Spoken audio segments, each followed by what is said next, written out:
And that's why 87% of realtors have left the industry. It's tested my patience, my confidence, my work ethic. I mean, it really like was a punch in the face. It was where I was at an open house. I met this great couple.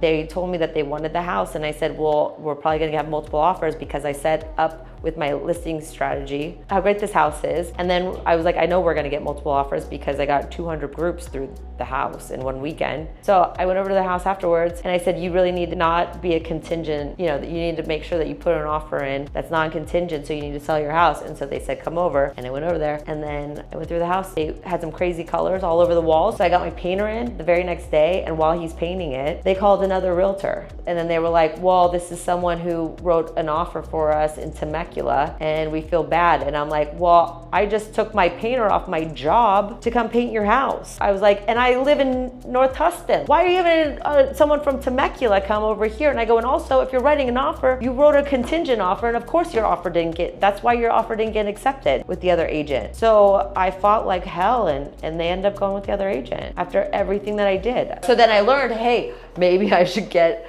it under contract immediately. Oh wait, but then I did that too. And then I renovated someone else's house, and then they decided not to put it on the market. My goal is to like exceed people's expectations, and you know, it just hurt because I went above and beyond. I mean, I was ready for this house. Like I knew exactly what we were gonna do, and they were on board, and then just to switch it up on me at the last second, I learned a lot from it. And so I like to get it under contract before I go above and beyond. But you know, I trusted people. And I also was like, hey, did I do something that was wrong that like made them even think about the other person in Temecula who they wrote an offer with like 6 months ago? I don't know. There's a lot of these times that you just go, okay, so if I didn't, like you almost like learn more from the misses than the gains. Or like this week was a really hard week for me, and I cried. I got slapped in the face like twice, like just these things. I just cried. I'm like, what am I doing? And then Jim even said, well, maybe you should just sell my houses and not even worry about selling others and put all this money towards all these things. And I was like, you don't understand me. But it's like, you know, and then even today, I even cried thinking about this because